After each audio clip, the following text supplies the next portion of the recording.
नमस्कार दोस्तों, RAS square classes YouTube channel में आपका हार्दिक स्वागत है। वीडियो को लाइक, शेयर एवं सब्सक्राइब करें। बेल आइकन के बटन को दबाएं जिससे कि आगे आने वाले वीडियो को देखना ना भूलें।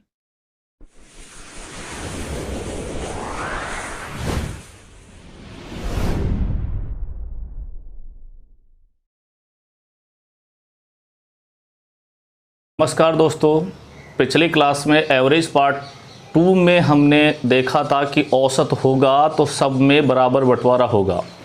पार्ट 3 में हो सकता है कुछ विद्यार्थी नए हों और वो शुरुआत में ही वीडियो को देखें, इसलिए 2 क्वेश्चंस अपन बेसिक के साथ ले रहे हैं।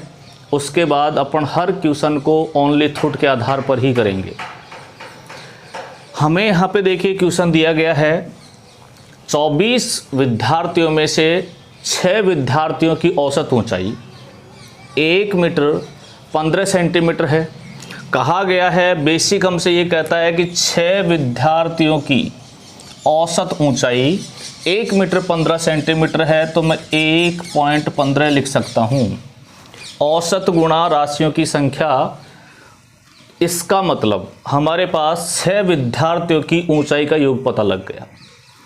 आगे हमसे कहा गया है कि 8 विद्यार्थियों की औसत ऊंचाई 1 या यूं कह सकते हैं 1 मीटर 5 सेंटीमीटर है, तो मैं कहूँगा 8 विद्यार्थी हैं जिनकी 1.05 है। शेष विद्यार्थियों के लिए कहा तो 6 विद्यार्थी ये हो गए, 8 ये हो गए, टोटल विद्यार्थी हो गए 24। शेष विद्यार्थी हमारे पास बचे हैं 10 विद्यार्थियों की उसने कहा है, शेष विद्यार्थियों की औसत ऊंचाई 1 मीटर 11 सेंटीमीटर है, तो 10 की ऊंचाइयों का योग हो गया 10 इंटू 1.11। 6 विद्यार्थियों का योग प्लस 8 विद्यार्थियों का योग प्लस 10 विद्यार्थियों का योग, ये देखा जाए तो 24 विद्यार्थियों का योग पता लग गया। 24 विद्यार्थियों के योग में यदि मैं 24 का भाग दे देता हूं तो पूरी कक्षा का औसत प्राप्त हो जाएगा। लेकिन मैंने आपको बताया था बेसिक कंसेप्ट हमें एग्जाम में यूज नहीं करना है, एग्जाम में हमें बहुत कम समय मिलता है। तो इसको हमने पिछली क्लास में भी डिस्कस किया था, यहाँ दोबारा से देख लीजिए। हमें 3 ग्रुप दे रखे थे, प्रथम 6 विद्यार्थी, अगले ग्रुप में थे 8 विद्यार्थी, फिर नेक्स्ट आपसे कहा गया है शेष विद्यार्थी, तो विद्यार्थी होंगे 10। इन्होंने कहा इनका औसत 1 मीटर 15 सेंटीमीटर है, इनका औसत 1 मीटर 5 सेंटीमीटर है, इनका औसत 1 मीटर 11 सेंटीमीटर है। मैंने आपको बताया था औसत मतलब बराबर बंटवारा, या तो औसत आप इसे मान लीजिए या इसे मान लीजिए या इसे मान लीजिए। हम किसी को भी अपनी मर्जी से मान सकते हैं कि पूरी कक्षा का ये औसत है, मैंने मान लिया। या फिर इनके अलावा 1.10 भी मान सकते हो आप, 1.12 भी मान सकते हो आप, 1.8 भी मान सकते हो आप। ये अपने ऊपर डिपेंड करता है, हमें खुद को सोच के चलना है कि ये एवरेज है। मैंने ये सोच लिया कि 1.15 है, क्योंकि मैं सेम संख्या इसलिए सोच रहा हूँ ताकि हमारी कैलकुलेशन में एक पार्ट कम हो जाएगा। क्यों? क्योंकि मैंने माना प्रत्येक विद्यार्थी का औसत 1.15 है, यानी उसकी औसत ऊंचाई 1.15 है। यदि उसकी औसत ऊंचाई 1.15 है तो यहाँ तो बिल्कुल सही है। यहाँ हमने देखा तो 1.15 हमने माना है, लेकिन यहां प्रत्येक विद्यार्थी की ऊंचाई 1.05 दी गई है, यानी प्रत्येक विद्यार्थी कम है। और कितना कम है? 0.10। विद्यार्थियों की संख्या 8 है, जब प्रत्येक 0.10 कम है और 8 विद्यार्थी है तो सारे के सारे कम हो जाएंगे 0.80। यहां हमने देखा प्रत्येक विद्यार्थी 0.04 कम है। विद्यार्थियों की संख्या है 10, तो कमी हो जाएगी पॉइंट कितने की? 40 की। 80 ये कम है, 40 ये कम है, यानी कि टोटल कमी हो गई 1.20 की। कुल 1.20 की कमी है, सब में बटेगा। विद्यार्थियों की संख्या 24 है, तो जो आपने माना था उसमें 0.05 की प्रत्येक में कमी आएगी। इसका मतलब आपने जो औसत 1.15 माना है, प्रत्येक में 0.05 की कमी है, तो औसत जो होगा वो 1 पॉइंट और कितना होगा, 10। ये सेम कंसेप्ट अब देखिए थिंक के आधार पे कैसे कर सकते हैं। उसने कहा 6 का 1.15 मैंने मान लिया, 8 विद्यार्थियों का 1.05 है, यानी प्रत्येक विद्यार्थियों का 0.10 कम है। 8 विद्यार्थी 0.80 कम हुआ, आराम से ध्यान रख सकता है, 0.80 कम हुआ। 10 विद्यार्थियों का 1.11 दे रखा है, प्रत्येक का 0.04 है, 10 विद्यार्थी हैं, 0.40 कम हुआ। कि इसका मतलब 1.20 कम है, विद्यार्थी 24 है, पॉइंट बाद में लगा लीजिएगा। 120 में 24 का भाग देंगे, 24 5 120, 2 अंक पे पॉइंट है, यानी 0.05 की कमी होगी। हमने 1.15 माना था, 0.05 की कमी है, यानी आंसर 1.10 होगा। ओनली थॉट के आधार पे हम हल कर सकते हैं। क्वेश्चन नंबर 2 हमें दिया गया है 13 संख्याओं का औसत 68 है। इससे मैं 13 गुणा 68 करके 13 संख्याओं का योग पता कर सकता हूँ। इनमें से प्रथम 7 संख्याओं का औसत 63 है, यानी 7 का योग पता हो जाएगा। अगली 7 संख्याओं का औसत 70 है, तो भाई प्रथम 7 का योग और अगली 7 के औसत से 7 का योग, कुल कितनी संख्याओं का योग हो जाएगा, 14 का। 14 संख्याओं के योग में से 13 संख्याओं का योग यदि मैं घटा देता हूं, तो हमारे पास मध्य की संख्या या 7वीं संख्या प्राप्त होगी।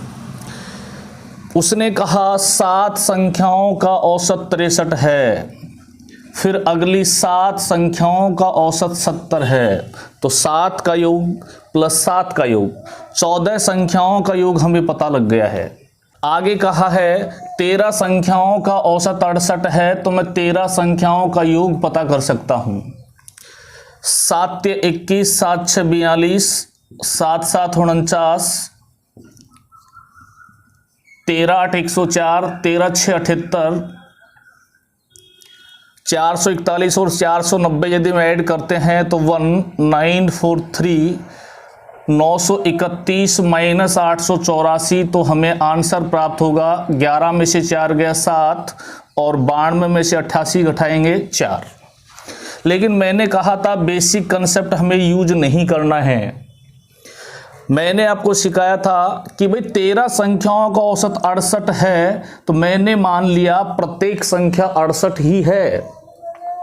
इनमें से प्रथम 7 63 हैं, यानी 63 है उनका औसत।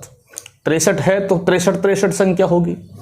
मेरे हिसाब से प्रत्येक संख्या कम है 5 और संख्याएं कितनी है 7, तो कमी हो गई 35 की। आगे उसने कहा कि 7 संख्याओं का औसत 70 है, यानी प्रत्येक जो संख्या है वो 70 है। 68 से 2 ज्यादा है, प्रत्येक संख्या 2 ज्यादा है, 7 संख्याएं हैं तो ज्यादा हो गया 14। 35 कम है, 14 ज्यादा है, तो कम रहेगा 21, और 68 में से 21 कम कर दूंगा तो मेरा जो आंसर होगा वो होगा कितना, 47। डायरेक्ट थॉट पे कैसे करेंगे कि भाई 7 संख्याएं शुरू की हैं, 7 ही संख्याएं बाद की, यानी 7 तो दोनों में कॉमन है। तो डायरेक्ट मैं यूं कह सकता हूं, मैंने मान ली 68 थी, प्रथम 7 63 है, यानी 5 कम है। अगली जो 7 हैं वो 70 है, यानी 2 ज्यादा हैं। 5 कम है, 2 ज्यादा है, यानी अभी भी कमी है कितने की, 3 की। संख्याएं 7 हैं, तो 7 संख्याओं के साथ 3 की कमी के हिसाब से 21 की कमी होगी, और आंसर 21 कम यानी 68 में से 1 कम 67, 10 57, 10 46 आंसर हो जाएगा। कहीं हमें पेन चलाने की आवश्यकता नहीं है। लेकिन एक बात का विशेष ध्यान रखना है, शुरू में आपको ये जो टुकड़ों में संख्याएं दी जाती हैं, जैसे 7 संख्याएं और 7 संख्याएं, तो ये 14 संख्याएं बन रही थी। और कुल 13 ही दे रखी। यदि यूं दिया होता 13 संख्याओं का औसत 68 है और प्रथम 6 और अंतिम 6, तो फिर 6 और 6 कितने का योग बनता? 12 का। यानी कि टुकड़ों वाली संख्याओं का योग यदि दी गई कुल से कम है तो यहां माइनस यदि प्राप्त होगा तो ये जो आप औसत मानते हैं उसमें प्लस करना होगा, और यदि यहां प्लस प्राप्त होता है तो आपको माने गए औसत में माइनस करना होगा, यानी इसका उल्टा होगा।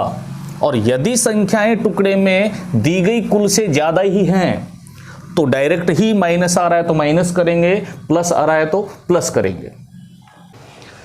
नेक्स्ट क्वेश्चन हमें दे रखा है 25 संख्याओं का औसत 18 है, इनमें से 12 संख्याओं का औसत 14 है और अगली 12 संख्याएं जो हैं उनका औसत 17 है। आपसे मध्य की संख्या पूछी है। यहाँ हम देख रहे हैं बेसिक, एक बार फिर से मैं आपके साथ रख देता हूँ क्योंकि पिछले क्वेश्चन और इस क्वेश्चन में थोड़ा सा डिफरेंस है। हमसे पिछले क्वेश्चन में क्या कहा गया था, एक बार देखिए। पिछले क्वेश्चन में कहा गया था 13 संख्याओं का औसत है, प्रथम 7 का औसत है, अगली 7 का औसत है, यानी कि 13 संख्याओं का योग फिर 7 का योग, 7 का आगे आने वाली 7 और 7 14 संख्याओं का योग 13 संख्याओं के योग से बड़ा था। इस बार हमसे कह रखा है कि 25 संख्याओं का औसत, फिर 12 का औसत है, फिर 12 का औसत है, यानी शुरुआत का 25 बड़ा है। बेसिक तो हम यूँ कहेंगे कि भाई 25 बड़ा है तो 25 में से 12 + 12 24 को घटाएंगे तो मध्य की संख्या आएगी। उसने कहा कि 25 संख्याओं का औसत 18 है, प्रथम 12 संख्याओं का औसत उसने कहा 14 है, अंतिम 12 संख्याओं का औसत उसने कहा 17 है। तो 12 और 12 24 संख्याओं का योग यदि 25 में से माइनस कर दूंगा तो ये मध्य की संख्या होगी। ये तो आपका बेसिक कंसेप्ट हुआ। हमने क्या कहा था पिछले क्वेश्चन में कि मान लिया जाए कि औसत जो था वो 18 ही है। उसने कहा प्रथम 12 का औसत 14 है, यानी कि प्रत्येक संख्या में कमी हो रही है कितने की? 4 की। संख्याएं आपके पास कितनी हैं? 12, तो कमी हो जाएगी कितने की? 48 की। अगली 12 संख्याएं हैं जिनमें आपसे कह रखा है कि औसत 17 है, तो प्रत्येक संख्या में कमी होगी कितने की? 1 की। संख्याएं 12 है तो कुल कमी कितने की होगी? 12 की। 48 की कमी, 12 की कमी, टोटल कमी हो गई कितने की? 60 की। लेकिन ध्यान दीजिएगा, यदि शुरुआती संख्या कम दे रखी है जब तो एज इट इज ही रहेगा, लेकिन शुरुआती संख्या ज़्यादा दे रखी है तो यहाँ एंटी रिएक्ट होगा। क्यों होगा? क्योंकि मैं कह रहा हूँ 25 ऐसे लोग हैं, मैंने कहा था बराबर बंटवारा होता है, तो 25 ऐसे लोग हैं जिनको 18-18 मिल रहा है। अब 12 को पहले ही कम मिला, फिर अगले 12 को पहले ही कम मिला, इसका मतलब जो बीच में बच गया उसको तो ज़्यादा मिलना चाहिए, क्योंकि पहले ही लोग ज़्यादा हैं तो ज़्यादा मिलना चाहिए, तो यानी कमी होगी तो यहाँ वृद्धि होगी। आपने माने 18 था, 60 की वृद्धि होगी तो आंसर आएगा कितना? 68। डायरेक्ट करना चाहे तो मैंने कहा औसत 18 है, शुरू की 12 का 14 है, यानी कितना कम हुआ? 4। अगली 12 का 1 कम है क्योंकि 17 है, कमी कितनी की हुई? 1 की। शुरुआत में 4 की कमी, बाद में 1 की कमी, कुल कमी कितनी की हो गई? 5 की। शुरुआत में भी लोग 12 है, बाद में भी 12 है, तो 12 लोगों में 5 की कमी करेंगे तो हम कहेंगे 60 की कमी है। यहाँ शुरुआत में संख्या ज़्यादा दे रखी है तो हम यूँ कहेंगे कि 18 + 60 यदि करूँगा तो मेरे पास जो आंसर आएगा वो 78 होगा।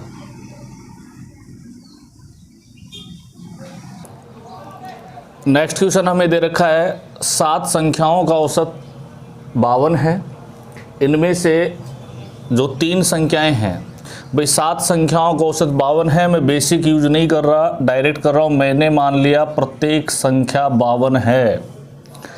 इनमें से इसने कहा कि प्रथम 3 संख्याओं का औसत 61 है, भाई 61 है 3 संख्याओं का, तो मैं यूँ कहूँगा प्रत्येक जो संख्या है वो ज़्यादा आ रही है। कितनी ज़्यादा है? 9। तो यानी टोटल जो वृद्धि होगी वो कितने की होगी? 27 की। आगे कहा है कि 2 संख्याओं का औसत 48 है। इसका मतलब प्रत्येक संख्या में कमी आ रही है कितने की? 4 की। तो हम कहेंगे दोनों संख्याओं में कमी हो जाएगी 8 की। कंप्लीट यदि देखें 27 ज़्यादा है 8 कम है, तो वृद्धि हो रही है कितने की? 19 की। अब ध्यान दीजिए, मैंने कहा था यदि टुकड़ों में दी गई संख्याओं का टोटल यदि एक बार दी गई संख्या से कम हो, जो हमने पिछला क्वेश्चन किया था, 2 क्वेश्चनों में ये चीज़ देखी है, तो मैंने कहा था चिन्ह एंटी होंगे, यानी हाँ यदि प्लस आ रहा है तो जो माना है उसमें से माइनस होगा। अब 19, लेकिन समस्या ये है यहाँ 3 संख्याएं हैं या 2 संख्याएं हैं, यानी कुल संख्या 5 हुई। इसका मतलब टोटल 7 संख्याओं में से 5 का पता है। जो ये वृद्धि हो रही थी वो कितनी संख्याओं में हो रही थी? 2 में। इसका मतलब प्रत्येक संख्या का हिस्सा होगा 9 पॉइंट कितना? 5।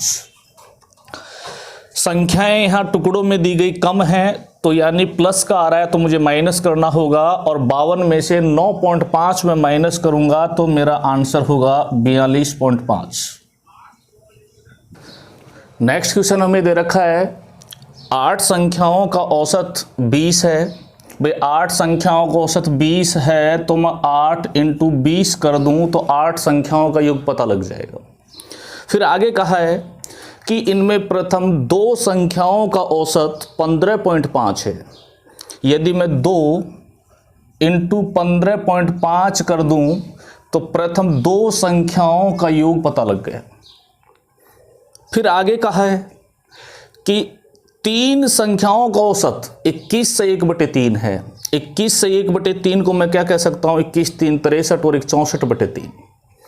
तो 3 × 64/3 संख्या इंटू औसत, तो ये 3 संख्याओं का योग पता लग गया। भाई 2 संख्याओं का योग ये हो गया, 3 का ये हो गया, 5 संख्याएं हो गई।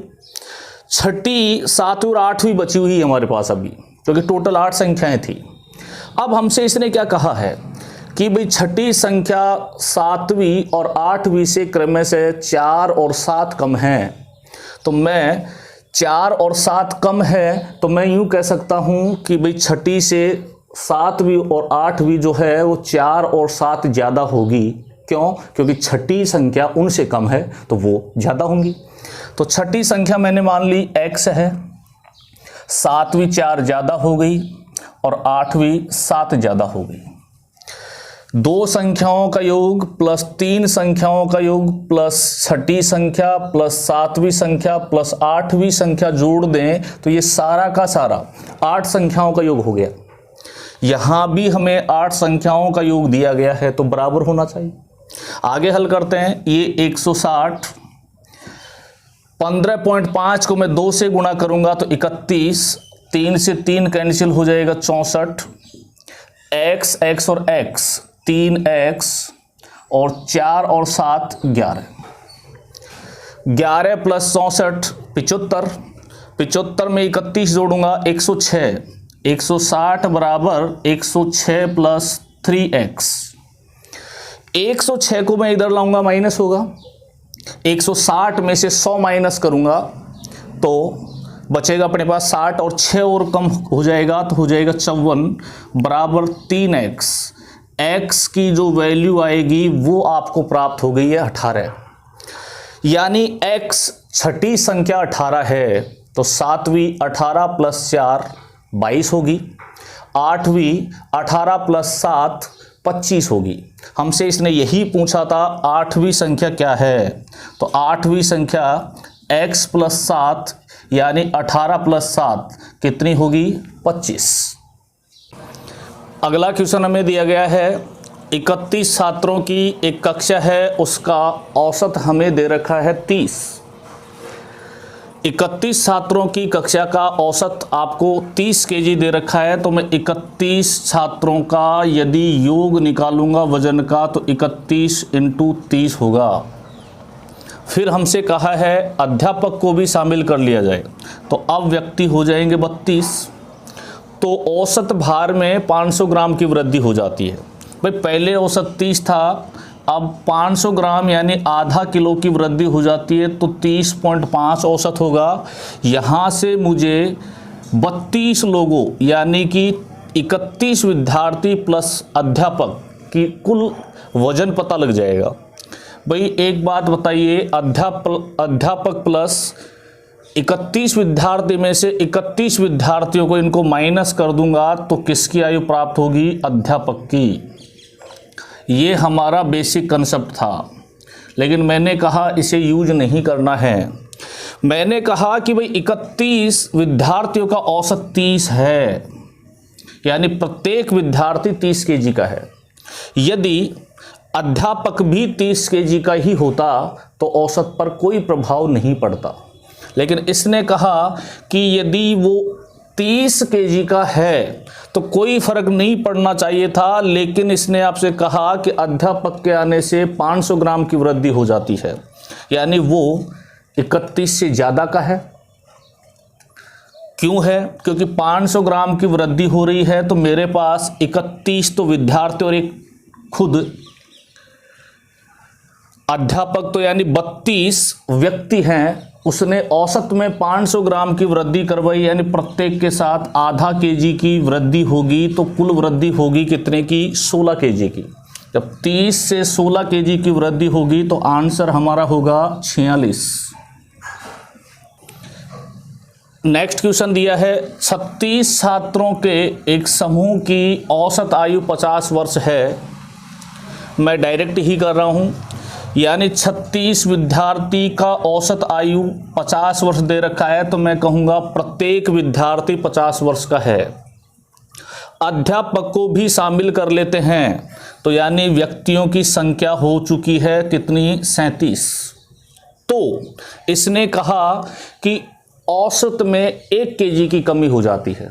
भाई एक बात बताइए, यदि सब 36 विद्यार्थियों में से प्रत्येक विद्यार्थी 50 केजी के थे, अध्यापक भी 50 का ही होता, तो सबका 50-50 होता, कोई फर्क नहीं पड़ता। लेकिन इसने कहा है कि औसत कम हो गया उससे, इसका मतलब अध्यापक की आयु कम है। कितनी कम है? कितनी कमी हो रही है? 37 लोग हो गए हैं, क्योंकि 36 विद्यार्थी और एक अध्यापक, 1 केजी की कमी हो रही है, तो कमी हो जाएगी कितने की? 37 की। और 37 की जब मैं 50 से कमी करूंगा तो अध्यापक की जो आयु आएगी वो आएगी कितना वर्ष? 13 वर्ष। अगला क्वेश्चन देखिए, इसी तरह से है, थोड़ा सा इसमें चेंज किया है। प्रश्न दे रखा है हमें, 5 व्यक्तियों का एक समूह है जिनकी औसत आयु 60 वर्ष है।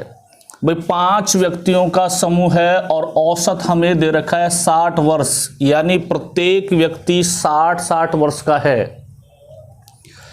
इनमें से एक व्यक्ति चला जाता है और उसके स्थान पर दूसरा व्यक्ति आता है। इसका मतलब एक गया, दूसरा आया, तो व्यक्ति तो अभी भी 5 ही रहेंगे। पिछले में हम शामिल कर रहे थे तो एक बढ़ रहा था। यहाँ एक व्यक्ति चला गया, उसके स्थान पे दूसरा आ रहा है, तो इसका मतलब व्यक्ति अभी भी कितने रहेंगे? 5। यदि इस नए व्यक्ति का वजन भी 60 ही होता तो औसत पे कोई प्रभाव नहीं होता, लेकिन उसने कहा है कि इस व्यक्ति के कारण औसत में 1 की वृद्धि हो जाती है। इसका मतलब ये 60 से ज़्यादा का है। कितने ज़्यादा का है मैं वृद्धि करके देख रहा हूँ, औसत में 1 की वृद्धि हो रही है। इसका मतलब प्रत्येक का मान 1-1 बढ़ेगा, और व्यक्ति हमारे पास 5 है, सबके साथ 1-1 बढ़ाऊंगा तो कितना केजी बढ़ जाएगा? 5। इसका मतलब आने वाले जो व्यक्ति है उसकी जो वजन होगा वो होगा 65 केजी। अगले क्वेश्चन में हमसे कहा है 5 व्यक्तियों के एक समूह है, उनमें एक व्यक्ति के स्थान पे दूसरा व्यक्ति आता है, तो औसत आयु 2 वर्ष कम हो जाती है। पहले वाले जो व्यक्ति हैं उनकी औसत आयु आपको दे रखी है 30 वर्ष।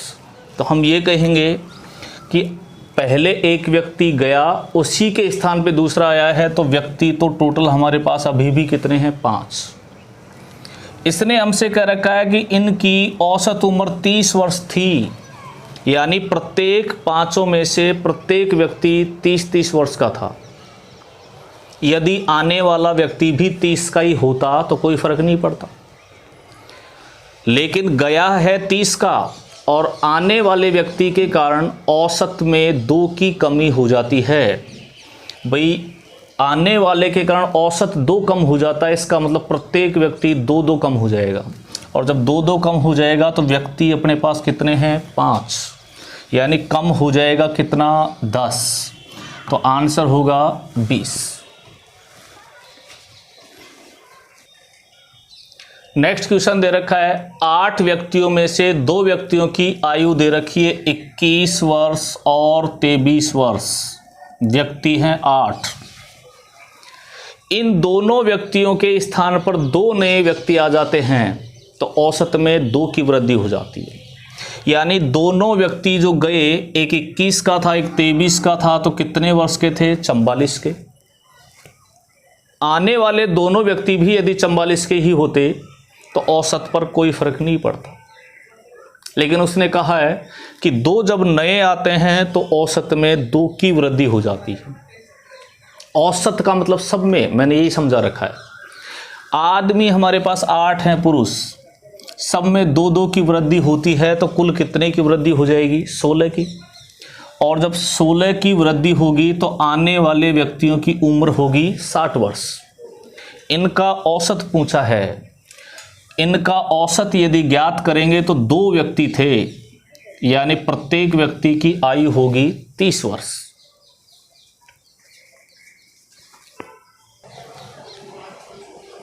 अगला क्वेश्चन हमें दिया गया है, एक क्रिकेट टीम में 2 खिलाड़ियों की आयु 18 वर्ष और 20 वर्ष है। क्रिकेट टीम में खिलाड़ियों की संख्या होगी 11, यानी कि हम यूं कह सकते हैं एक 18 वर्ष का खिलाड़ी है, एक 20 वर्ष का खिलाड़ी है। इन दोनों खिलाड़ियों के स्थान पे 2 नए खिलाड़ी ले लिए जाते हैं, यानी ये दोनों खिलाड़ियों की उम्र थी 38 वर्ष। इनके स्थान पे 2 नए खिलाड़ी ले लिए जाते हैं तो औसत में 2 माह की वृद्धि हो जाती है। यदि ये दोनों जाने वाले खिलाड़ी 38 वर्ष के हैं और आने वाले भी 38 के होते तो औसत पे कोई प्रभाव नहीं होता, लेकिन उसने कहा है 2 माह की वृद्धि हो जाती है, तो मैं कहूँगा कि वृद्धि हो जाएगी 22 माह की। 38 वर्ष प्लस 22 माह, 38 वर्ष 22 माह आने वाले खिलाड़ियों की उम्र होगी। ये 2 खिलाड़ी इनका औसत पूछा है तो मैं 2 से डिवाइड कर दूंगा। 38 वर्ष प्लस 22 माह को 2 से डिवाइड करूंगा तो 19 तो ये वर्ष आएंगे, प्लस महीने को 2 से डिवाइड करूंगा तो क्या होगा 11 माह। तो आंसर हमारा होगा 19 वर्ष 11 माह आने वाले दोनों खिलाड़ियों का औसत होगा।